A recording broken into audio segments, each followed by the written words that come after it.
Como é que foi a tua jornada aí para chegar nesse entendimento, nesse teu conhecimento e nessa na tua própria fotografia, né, como autor? Então vamos lá, vamos lá. Muito interessante a pergunta. Então, vamos agora falar sobre pessoas, né? Já não mais sobre ideias. Nos interessa e nos motiva tanto falar sobre ideias e sobre pensamentos, e às vezes vamos até longe. Começamos a fotografia, começamos o papo na fotografia de celular e terminamos no limite entre documento e ficção. Né? Não é Foi bom, foi bom. citando Barthes, citando Scheffer, Flusser, citando Scheffer, Flusser, sem citar Walter Benjamin, sem citar Jeff Wall e sem citar Krauss, Sontag. Gregory Crewdson, que eu tinha falado. Quando você me fala em ficção e me fala em doc, já me vem alguns grandes. Bom, eu sou o Guilherme Bressan, eu tenho uma formação bastante diversificada, eu sou uma pessoa, e se eu pudesse então responder essa tua pergunta, como é que eu vim parar na fotografia, eu sempre gosto de falar, eu sempre fui fotógrafo, só não tinha me dado conta disso, sabe? Essa é a ideia, assim, ela sempre andou do meu lado, eu sempre fui uma pessoa que fotografou muito, eu sempre fui uma pessoa que apareceu pouco em fotos porque estava realmente do outro lado da câmera, era uma pessoa que enchia o saco para comprar mais filme, era uma pessoa que calculava tudo aquilo que eu ia gastar vezes números de filme. Na época o filme era tipo quinzão, né? Era tipo coisa assim de quinzão, 18 pila. Aí eu meio que calculava assim, eu dava, puta, uma camisa nova aí é tipo 50, 60 reais. Penso, putz, vai dar 3, 4 filmes. E era essa coisa, sabe? Assim, e eu tinha 10, 11 anos, assim. Eu lembro que eu comprei uma câmera chamada bacana, cara. Jovem assim? Jovenzito, cara. Eu comprei uma câmera chamada EOS 3000, cara, que era uma câmera analógica que ela custava R$ 1.000 e eu comprei ela no cheque, 10 vezes de R$ 100. E essas 10 vezes R$ 100 eram do ladinho da minha casa, eu era pequenininho, eu mal alcançava assim realmente no patamar alto do balcão do caixa, assim, e eu levava todo mês o chequezinho de cenzão, cara. E aí consegui comprar essa EOS 3000. Só que aquela coisa, a gente nunca se vê fotógrafo, Marquinho. A gente nunca se vê fotógrafo. A sociedade não bate, um pai, uma mãe orgulhoso, eles não batem no rosto da criança e falam assim, esse aqui vai ser fotógrafo, bichão. Nasceu com cara de fotógrafo. Tu sabe esse aí. como é que a galera falava comigo, rapaz, lá no Nordeste, quando eu falei que ia ser fotógrafo? Eles falavam assim, a galera olhava pra mim, olhava pra baixo, olhava ali pelo pé, ia subindo e falava, batia no meu ombro e falava assim, esse aqui é artista. Isso, exatamente. Essa forma, com esse perfil vocal, né? Lá era conhecido, a tradução era vagabundo. Isso. Sendo que como era da família e não podia chamar de vagabundo, acabava falando assim, não, esse aqui é artista. Isso. Então, como tinha ali a invejinha do bem que nós falamos, ali não sei o que era do bem, agora então esse é o hashtag artista do mal, então aquele artista mal interpretado, aquela coisa ali. E se confunde muito com a própria noção do boêmio, né, do dandy, né, o grande paradigma artístico do século XIX, a gente ainda replica isso, sei lá, através de uma série de questões egocêntricas e egoísticas. Então, lá segui eu com a minha EOS 3000, isso foi em 2000, cara, eu tinha, sei lá, 12 anos, assim, é uma coisa... Faz muito tempo. E aí essa EOS 3000, sacudi ela, fiz algumas fotinhos, eu lembro que eu revelava muito filme, e assim, coisa de 10, 15 filmes para revelar, voltava, ficava ansioso, tinha também toda essa questão do trâmite de você esperar para ver o que ia sair, né? Isso, e aí a gente também podia voltar numa ideia de Walter Benjamin e Flusser e todo esse pessoal, mas assim, era essa coisa gostosa, tanto de você no sentido de você esperar voltar o filme, que na época era menos gostoso, porque era a realidade, hoje tem todo esse encanto, esse charme, né? E era essa coisa de você realmente não saber o que aconteceu. E eu era fascinado pela ideia de fotografar coisas para ver o que ia acontecer. E sempre tive essa coisa, assim, essa coisa meio experimental, sabe? Mas nunca me reconheci fotógrafo. Tava com o bichinho quietinho ali, com o Guilherminho, pequenininho, bem cuidadinho, abafadinho. E foi, vida vai, vida vem. Sempre fotografei muito, sempre tive muita vontade de estar clicando, mas sem essa preocupação de conhecimento realmente, assim. Quando a gente viaja, né, Marquinho? Eu costumo falar, quando você vai para lugares exóticos, provavelmente você vai voltar com uma certa vontade de fazer fotos ou com uma certa vontade de aprender sobre como pensar imagem, como realmente administrar uma câmera, pensar um pensamento fotográfico. Lugares exóticos, eles são muito chamativos e eles são muito benéficos para a nossa criatividade, sabe? É um processo natural, assim, eu vou para a Índia, eu vou para o Amazonas, eu vou para algum lugar, assim, realmente onde as coisas não são como a minha realidade costuma ser, mesmo nas pequenas proporções. Quando eu fui para a Europa pela primeira vez, eu ficava parado nos postes lá, falava, cara, que postes lindos, que ruas mais lindas, olha, não tem fio, e isso para os gringos, eles falavam assim para mim, cara, o que você está falando? O que você está percebendo nisso? Uma vez eu fui tirar uma foto de uma porta de um banheiro em Amsterdã, que ela era inteira pichada, de cabo a rabo, eu nunca tinha visto aquilo na minha vida. O cara me olhou assim como se eu tivesse pelado, assim, sabe? O que você está fazendo tirando a foto desse banheiro, meu camarada? E assim, esses lugares, eles cativam muito o nosso olhar, e eu tive a oportunidade de viajar bastante. Então, sempre tive esse contato com o clique, esse contato com realmente querer contar uma realidade que não era minha. E aí, assim, como a gente não se vê fotógrafo, acabei seguindo uma vertente educacional diferente, acabei estudando direito, acabei advogando alguns anos, sempre fiz estágio, na época não tinha lei do estagiário, era aquela coisa 8, 9, 10 horas de estagiário trabalhar, ganhar quinhentão, seiscentão, não reclame. E com o passar do tempo eu via que o direito não ia me trazer uma vida útil interessante, sabe? Eu mais me estressava, trabalhava em ambientes pesados, trabalhava com pessoas tensas, trabalhava com pessoas às vezes até grossas e rudimentares, e era uma coisa que ia me consumir como pessoa, sabe, Marquinhos? Assim, essa coisa, você pensando a longo prazo, a gente sempre tem que ter algumas ações a longo prazo. E o direito não era uma alternativa. Que bacana, nunca te vi como advogado mesmo não, viu, cara? Tu não tem cara não. Então, e ele ia me consumir, ia ser uma dedicação integral para aquela atividade que muito provavelmente poderia trazer um retorno financeiro, mas ela não ia trazer essa coisa existencial de você realmente acordar feliz e trabalhar feliz. Quando você é advogado, você é praticamente um coveiro, cara. Os caras só te chamam na hora triste, na hora da morte, na hora de você realmente ter que enterrar o corpo, assim. É que nem psicólogo, né? Ninguém vai no psicólogo para prevenir nada. Ninguém vai no advogado para prevenir nada. Você vai quando tá pegando, o bicho tá pegando. E assim fui eu, trabalhei alguns anos nesse sentido. E quando eu estava me vendo muito estressado, eu chegava a ter um tremor existencial, as minhas mãos tremiam, realmente eu estava com o psicológico abalado, estando naquele meio que eu estava, eu pensei, vou me dedicar à fotografia. É uma coisa que estava embaixo do meu nariz a vida inteira e talvez chegando a um amadurecimento intelectual, quando você está realmente formado no ensino superior, você possa ter maneiras de se enxergar, e aí voltamos no autoconhecimento, que é muito importante, e eu me enxerguei muito mais fotógrafo do que advogado. Também, Marcos, vislumbrei no mercado alguma possibilidade de que a pessoa hoje precise mais de um fotógrafo do que um advogado, entende? Assim, todo mundo tem uma possibilidade, todo mundo tem um comércio online, todo mundo quer fazer ensaio, todo mundo quer ficar bonito, todo mundo quer vender algo, entende? E no direito, assim, você depende muito do conflito dos outros. E assim fui eu, trabalhando na fotografia, tinha 6 empregos na época, quando consegui largar o direito definitivamente, tinha uma boa renda, tinha bom tudo, estudei em algumas escolas aqui da cidade,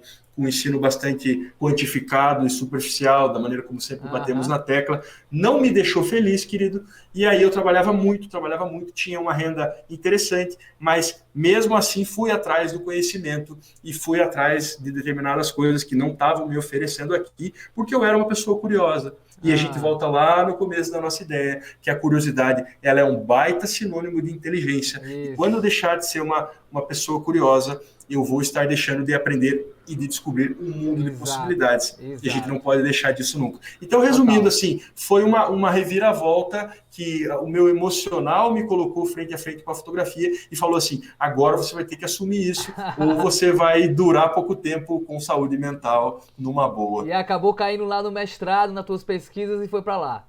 Caí lá e aí fui bobinho, ganhava uma grana, ganhava bem, bobinho ou espertinho, resolvi me retirar do Brasil, porque talvez naquela ilusão de você chegar lá e realmente engolir o mundo, construir uma nova vida, conseguir realmente ter uma experiência pessoal gratificante e engrandecedora. Fui atrás de estudar História da Arte, conheci uma escola bastante especializada no aspecto lá, que chama Spy d'Art Photographique, é uma escola valenciana que já tem, sei lá, uns 20 e poucos anos, 30 anos, professor Nicolás Lourenço, grande referência, assim, foi uma pessoa que me emprestava a câmera analógica dele, falava assim, vai, atira com o meu fuzil, sabe, assim, esse tipo de doação, assim, ele via que eu era uma pessoa realmente dedicada, especial, que tinha uma certa dificuldade por não ser de lá, não ser europeu, né, mas, e aí concluí esse curso de História da Arte, essa especialização em História da Arte, fiquei um ano estudando, e aí consegui também um auxílio, uma bolsa que a Universidade Politécnica de Valência tinha para alunos sul-americanos. Então, eles tentavam manter essa miscigenação de pessoas que habitavam ali dentro. Total. E aí conseguiam 30% de abatimento deste valor e me formei mestre em fotografia contemporânea, arte e técnica. Foram 2 anos e meio estudando, 1 ano e meio estudando técnica, quase 1 ano e meio estudando parte prática, e lá também escrevi um livro, como você já teve a oportunidade de ver, que é o meu livro autoral, chamado Evo e Baco. São 100 fotos produzidas em Roma e em Atenas, que são os 2 grandes berços da civilização ocidental hoje em dia, e sempre foram, né? E aí fui até esses lugares, me propus a ir até esses lugares, fazer uma investigação mais a fundo, conhecer justamente filosofia, sociologia, psicologia, semiótica, todos esses campos interdisciplinares e propedêuticos que apoiam o nosso fazer artístico, então, para a gente ver que não tem nada a ver com a Full Frame, e para a gente ver que... E assim, eu e o Marcos, nós vamos ser bastante insistentes nesse ponto, viu, meu pessoal? Porque assim, quando a gente quer furar uma parede que ela é muito grossa, que é um entendimento de um caminho tortuoso histórico que a fotografia tem desde o daguerreótipo, então 1839, 1840, 1841, existe uma litografia de Mauricet, com 2 S's, que ela chama daguerreotipomania. E ela é uma caricatura justamente no sentido de que, naqueles anos, 1840, as pessoas se abarrotavam, se apunhalavam para terem os seus próprios daguerreótipos ou para serem fotografadas por quem tinha. Então, assim, são quase 200 anos de vício em máquinas fotográficas, e vício em números, e vício em lentes, e vício nas mais variadas positivações e impressões que eu e Marcos Montenegro, Guilherme Bressan e Marcos Montenegro, iremos insistentemente levantar a bandeira da qualidade e não da qualidade. Então, assim, não se ofendam os mais conservadores, o pessoal da Full Frame, o pessoal da lente, da câmera top, mas precisamos bater muito nessa tecla para mostrar que não é por aí a saída, e com uma câmera cropadinha eu faço um trabalho sensacional, eu exponho numa galeria de arte, eu exponho onde eu quiser. Mas também somando essa ideia, né, aqui antes de mais nada, viu, Gui, eu fiz o meu balanço de branco da minha câmera com a luz de dia. E agora com luz tudo amarelada, cara, precisa ver, eu tô parecendo o cara de Marte. A minha imagem azul, tá vermelho, vermelho, o cara da Marte, tá vermelhíssima, né? Mas tudo bem. Então, como... pra quem tá vendo o Marcos Montenegro nesse momento, ele usou um preset do Instagram ali, chama Valência. Um super preset, aquele que eu esqueci de deixar o white balance automático também, né, Gui? A gente setou a câmera pra luz e não setou pra cor. Mas completando a ideia também que você tava falando aí, tá, Gui? Essa questão de realmente do tecnicismo, brutality buscado hoje. A gente também tem que ser coerente e vamos ser, claro, pessoal, que a gente está falando aqui, ainda mais hoje, sobre fotografias autorais, fotografias subjetivas, fotografias como linguagem, como expressão, como forma de contar histórias. Lembrando que se a gente pegar Miguel Rio Branco ou até mesmo Martin Parr, são caras conhecidos mundialmente, Magnus Photo, e o Miguel trabalha com a câmera da década de 80, que é uma FM10 analógica. Então, essas questões, claro que é relativo quando eu falo do nicho. Eu também não vou ser hipócrita de dizer que eu vou fazer um casamento e vou cobrar 10, 15 mil reais por um casamento com uma T3i. Nós não estamos aqui para falar isso. Há de sermos muito coerentes para entendermos que a gente está falando de linguagem fotográfica, a fotografia como uma forma de expressão, a fotografia como uma forma de arte, a fotografia como uma forma de contar histórias com imagens impactantes e muito engajadoras, e lindas e bonitas, sim. Porém, claro, eu não vou fotografar uma igreja que não tem luz com uma câmera T3i e uma lente 1855 e vender esse serviço por 10 mil reais. É óbvio. Assim também como eu não vou fechar um contrato de moda e fazer uma campanha de uma marca que vende em todo o Brasil, né, um país continental com 210 milhões de pessoas, e ela vai estar mostrando essas imagens para todo mundo e ela quer vender roupa. É claro que eu não vou também estar utilizando uma 1855 e uma T3i. Mas vale lembrar também que a nossa Isadora, né, de Curitiba, viu, Gui? Uma grande, mega, ultra fotógrafa, jovencita, muito jovem. Ela fotografou 12 capas para Times usando um iPhone, isso em 2016. E ela fotografou a Oprah, fotografou Michelle Obama, fotografou só as mulheres Big Monster norte-americanas, pessoal, entenda, com um iPhone em 2016. As mulheres nem acreditavam, né? As meninas, as super Big Monster, né, poderosas mulheres mundiais, vi uma meninazinha, ela é bem bonitinha, bem branquinha, parece fotografando para Times, a revista mais importante do mundo, com o iPhone 16. Então, entenda que a gente está falando de fotografia como linguagem, como expressão, como arte, né? Uma fotografia que está dentro das belas artes, tá? E quando a gente falar, porque a gente vai falar também da fotografia comercial, a gente vai ser muito claro e dizer para vocês que sim, esse nicho ou outro vai precisar de um equipamento ou outro. Mas, a priori, entendam vocês, ouvintes e o pessoal que está assistindo a gente, que a gente fala de um aspecto muito maior. A gente fala do universo da linguagem fotográfica. E a gente nunca vai estar se limitando apenas a nichos da fotografia institucional. Que aí, claro, a gente vai precisar de conhecer equipamentos, de conhecer técnicas, que é o básico, né? Beleza? Cara, bacana. Um universo maior, assim, então até onde chega a fotografia. Vamos sempre, então, estar explorando esses limítrofes, essas intersecções, essas fronteiras da fotografia com inúmeros campos da nossa vida. Total, então, Luísa Dor, para quem quer copiar, então, é Luísa com S, ORR, são 2 R's, então ela tem um trabalho fantástico, expôs no Festival de Paraty de 2017, salvo engano, que é um trabalho sobre pessoas fazendo selfies na cidade de Xangai. Então, se vocês colocarem no Google, Luísa Dor... dela também é muito bacana. Também é muito bacana, ela está desenvolvendo agora um projeto ligado às garotas cowboy, né, as cowgirls, essas garotas interioranas. Ela é uma fotógrafa assim, já tem bastante repercussão internacional e é realmente um pensamento fantástico, é um ponto fora da curva. Também teve toda essa mobilização e também isso pode ter um contexto bastante comercial, né, Marquinho? Total. A Time ter decidido colocar as mulheres influentes a partir de um iPhone, entende? Pode ter uma série de lobbies de interesse, uma constelação de interesses ocultos aí, cara, que a gente nem faça ideia. O importante é isso. Não é importante. O importante é que você entenda, que você saiba que existe isso. Exato. Tá entendendo? Você não precisa entender sobre, meu irmão, tudo. Existe toda uma questão também, Times, iPhone, pessoas. Mas, porra, ela como autora, como artista, ela tem o seu estilo e ela impõe suas questões. E a Time chamou ela. Não foi ela que falou, oi, Time, vamos fazer uma revista. Por quê? Porque ela é consistente na sua narrativa, na sua investigação, no seu trabalho investigativo através da fotografia. Isso é que é o mais importante, né? E bacana também a tua jornada, Gui, porque é bem diferente da minha, né? Eu vou contextualizar um pouquinho aqui para quem tá ouvindo, para quem tá assistindo a gente, rapidamente, porque a minha é completamente diferente cara, até um pouco, a minha história é até um pouco, não é tão comum, né? Porque quando eu vim a fotografia surgiu para mim através do surf, né, cara?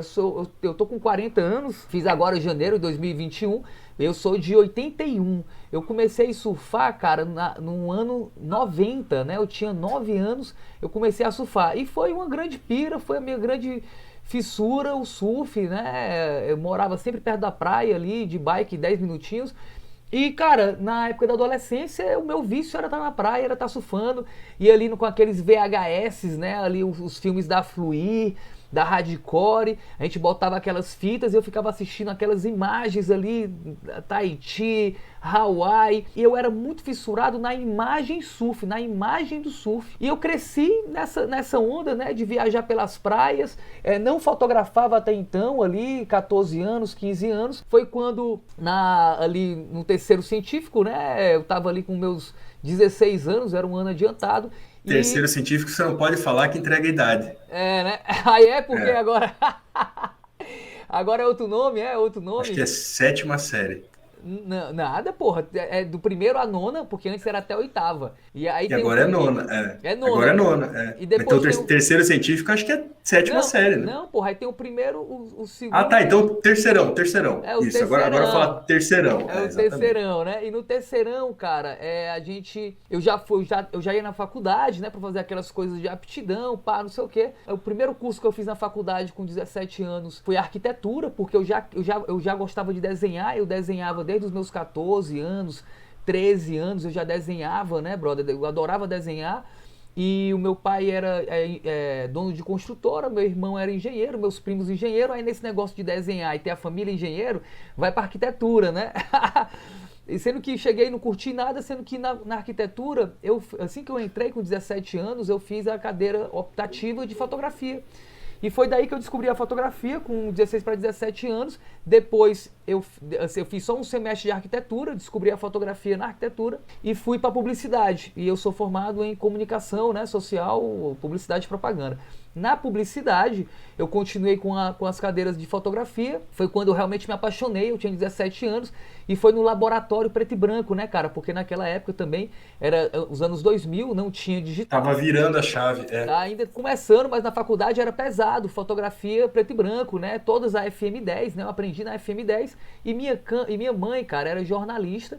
Ela tinha uma câmera que até hoje eu tenho, que é a Canon AE1, que é uma clássica da Canon, tão importante quanto na mesma época da FM10, da Nikon. E eu me lembro que quando eu fui consertar a câmera da minha mãe, para limpar, que ela estava no armário, isso nos primeiros semestres da faculdade de comunicação ainda, eu me lembro que eu vendi tudo que eu tinha, cara. Eu vendi até uma prancha, e o surf era a minha paixão. Eu vendi a minha prancha e tal, para poder limpar a câmera, para limpar. Eu me lembro que foi R$150, viu, cara? E foi salgado. R$150 para limpar a câmera, a lente, né? Principalmente por causa dos objetivos que tinha fungo. Aí teve que tirar a lente, teve que desgrudar os elementos, né? Enfim, foi ali nessa história, cara, até conseguir com essa câmera. Na faculdade, bicho, eu já me apaixonei. Assim que eu revelei a minha primeira foto no laboratório preto e branco, eu já sabia o que era aquilo. Foi um choque, mano. Quando eu vi a imagem acontecendo, se revelando, e foi uma foto que eu fiz em um espaço de sítio, né, com muitos mangueirais e tal, com muitas mangueiras, árvores, e eu vi aquela foto surgindo, cara, foi arrebatador. Depois que eu revelei essa foto, foi ainda tudo no primeiro semestre da comunicação, teve a prova para você, porque a faculdade era paga e eu não tinha grana para pagar, né? Eu passei na federal, depois eu transferi para particular, porque na federal não tinha câmera, não tinha laboratório e não tinha químico, não tinha porra nenhuma, sacou? E eu querendo aprender, fiz um cálculozinho de como é que eu conseguiria pagar e tal, fui transferido, né, para uma particular, isso é fácil, né, da federal é fácil, e eu fiz uma prova para monitor, cara, para monitor de fotografia, e eu fui 3 anos e meio monitor de fotografia na faculdade, e eu tinha bolsa de 50%, então eu conseguia fazer esse embolado, e por ser monitor eu tinha acesso aos estudos, tinha acesso aos filmes, e aí, cara, fui me apaixonando. O grupo da minha faculdade também era dono de jornais, né, da rede de comunicação, tanto TV como jornal. Eu, na própria faculdade, já fiz uma cadeira que chamava Projeto Experimental, então no segundo semestre, era uma cadeira do 8º semestre, eu adiantei, fiz no segundo semestre, que era para dar um curso para uma comunidade carente do lado da faculdade. Ao mesmo tempo eu já fotografava tudo, né, brother? Rua, adorava fotografar na rua, sendo que me despertou a vontade de fazer grana. O que eu tive a ideia, brother? No surf não tinha gente fotografando, então a fotografia entrou profissionalmente na minha vida pelo surf, fotografando surf, que era outra paixão que eu tinha. Eu era surfista, me apaixonei pela fotografia, fotografar surf, porque tinha demanda. Tinha demanda porque só era um cara fotografando e dentro d'água não tinha. Paralelamente, na faculdade mesmo, cara, já comecei a dar aula e já botei outra meta, porque a primeira meta na minha vida era me tornar fotógrafo e fotografar profissionalmente, ganhando dinheiro no Havaí. Eu me lembro que eu voltava de ônibus, cara, da faculdade, e eu sempre falei, cara, eu vou fotografar no Havaí, vou lá sendo pago e vou fotografar, ser fotógrafo de surf. Foi a minha primeira meta, ser fotógrafo de surf, ser fotógrafo, né? E depois, na faculdade, ser professor também, o que me gerou a minha ida para o mesmo mestrado, né, para o PV, que você acabou indo. Eu fui primeiro para Barcelona, né? Mas foi tudo na faculdade, essa descoberta. Na própria faculdade eu também tinha um programa, né, de primeiro emprego, e aí eu fui como estagiário para o jornal, o chamado Diário, né, Diário do Nordeste. Trabalhei como fotojornalista também lá, quase 3 anos, com menos de 6 meses eu fui efetivado como fotógrafo, isso ainda na faculdade, né, eu não tinha me formado. Trabalhava como fotógrafo de surf, wind, kitesurf, né, isso de venda direta para cliente. Jornalismo, né, também me ensinou muito, foi uma puta escola. E na faculdade eu já fui me formando, pegando meu documento, pegando tudo, traduzi tudo para fazer então, para ir para a Europa, né? Mas aí tinha aquele empecilho, né? Como ir para a Europa sem grana, não tinha grana. E aí, enfim, eu acabei arrumando um trampo na Marinha Mercante, fiz aquele curso, né, que surgiu lá, oportunidade, aqueles cruzeiros. Eu trabalhava em Marinha Mercante, era cruzeiro. Então a gente fazia Noronha, imagina um surfista indo pra Noronha, a gente ia pra Noronha 2 vezes por semana, cara. E passei ali 10 meses trabalhando no barco, foi quando eu juntei a grana pra ir, pra pagar a passagem, né, pra traduzir nos documentos, eu traduzi tudo, legalizei aquela coisa toda lá em Brasília, o meu diploma e o meu histórico, né. E aí então fui pra Europa ilegal, só com um cursinho ali... Perdão, com um cursinho ali de espanhol, e foi quando eu fui aceito nas especializações, no mestrado e no doutorado, que eu acabei não fazendo um doutorado em Madrid, tá? Mas foi tudo começou ali com o surf, cara. Começou com o surf. Eu desde 17 anos, 16, eu já queria ser fotógrafo, eu já botei como meta a fotografia.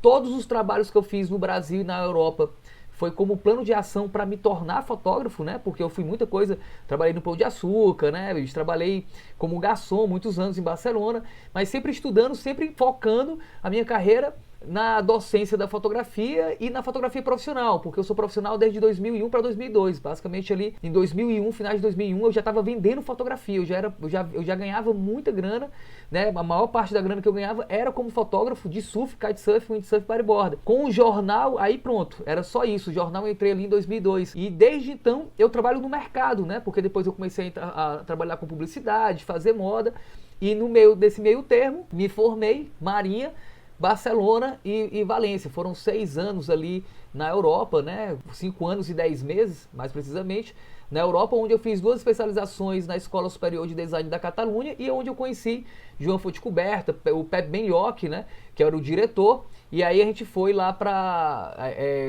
na pós-graduação, né, de fotografia e design, eu conheci o mestrado e a gente foi fazer o mestrado lá na Europa, cara. Mas o bacana que eu sempre curti muito na minha jornada, bicho, é que eu sempre fui do mercado. Então, desde ali, eu tava com 20 anos, né, quando eu comecei já a trabalhar com fotografia e ganhar dinheiro com fotografia, sendo que ao mesmo tempo eu tinha uma sede muito grande de conhecimento, porque na faculdade, cara, eu ficava desesperado com meus professores de fotografia que não eram fotógrafos, professores de fotografia que não sabia porra nenhuma, cara, que se faltasse energia, antes era retroprojetor, né, cara, não tinha nem projetor, era aquela coisinha transparente, brother, na faculdade, né?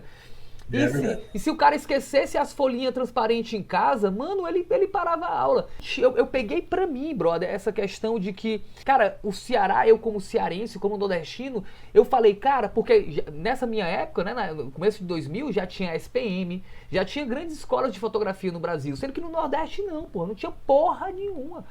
A gente era carentíssimo de conhecimento com lastro, conhecimento a partir de outra linguagem. E por ser monitor e por viver o dia inteiro na faculdade, eu li muito, brother, eu li muito lá. Então eu fui para o mestrado com a intenção de revolucionar o ensino de fotografia.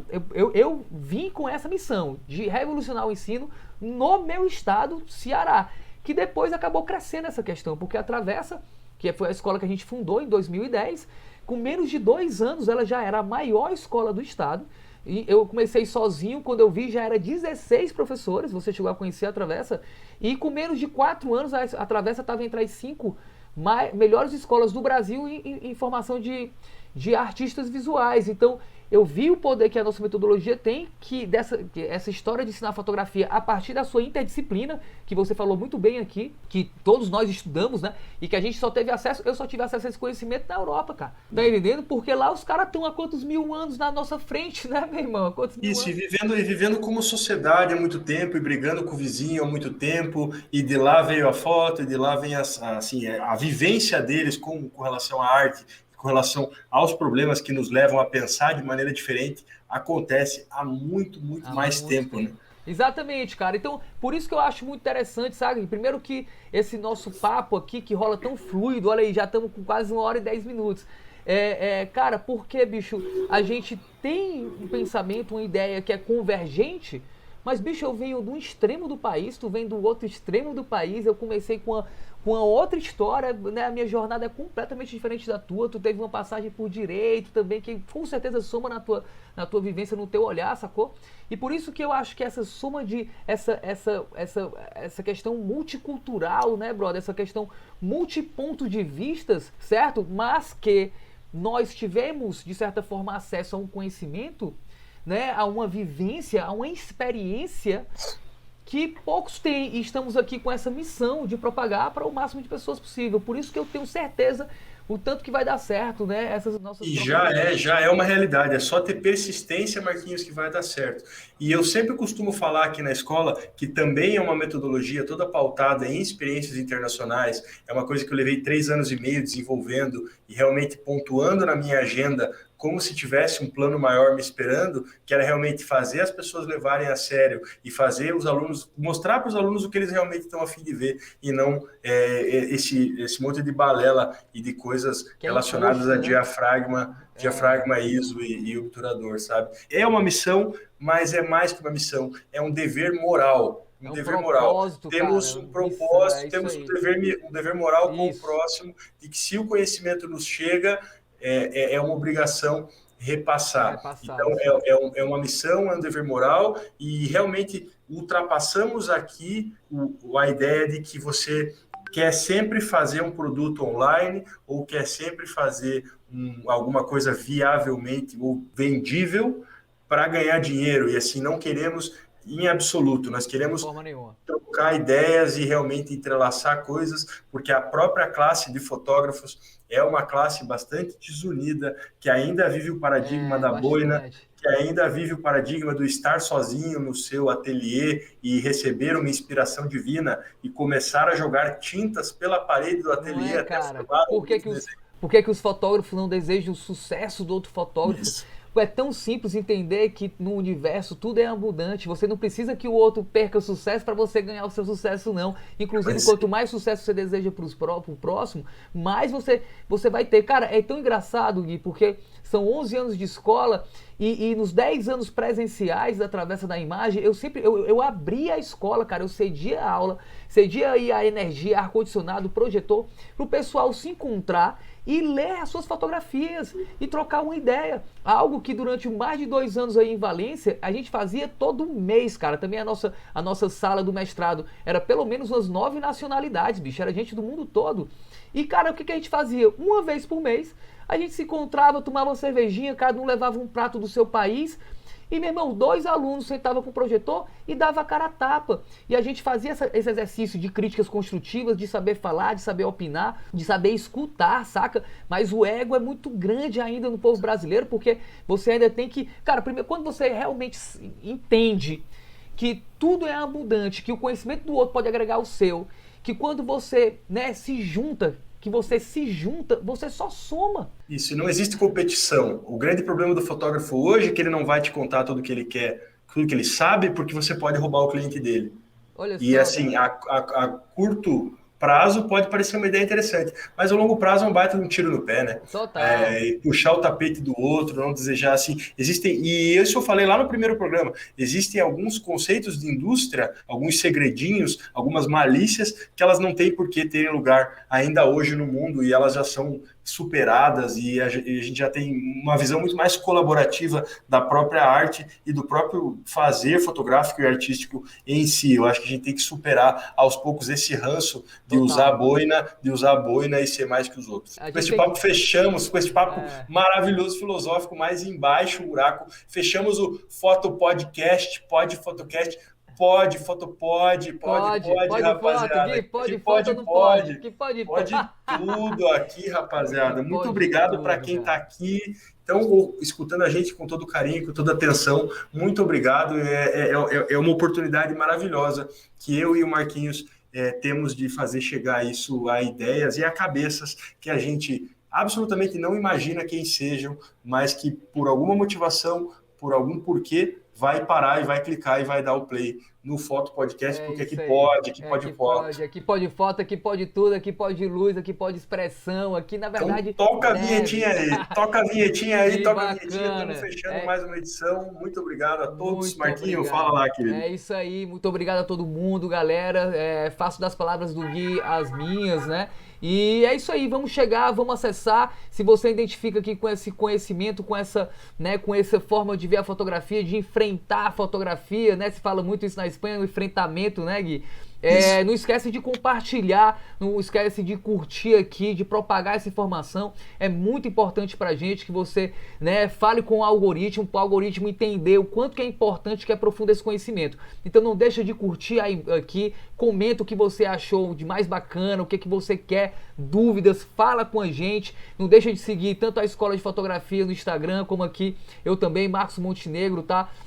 que a gente propaga muita informação no Instagram, em todas as nossas mídias, tá, galera? E vamos, né, propagar essa luz. É muito importante que esse rio siga o fluxo. Então esse conhecimento, lembra, conhecimento é para ser passado para frente. É importantíssimo isso, fechou? Então, meu amigo, muito obrigado por esse papo maravilhoso. Um abraço e um cheiro desde Minas Gerais. Vamos que vamos seguir, tá só começando essa jornada. Pod Fotocast, transdisciplinariedade, alegria, ousadia, porque foto pode, foto podcast. Obrigado, gente. Pode Uma boa tudo. semana a todos. Valeu, show!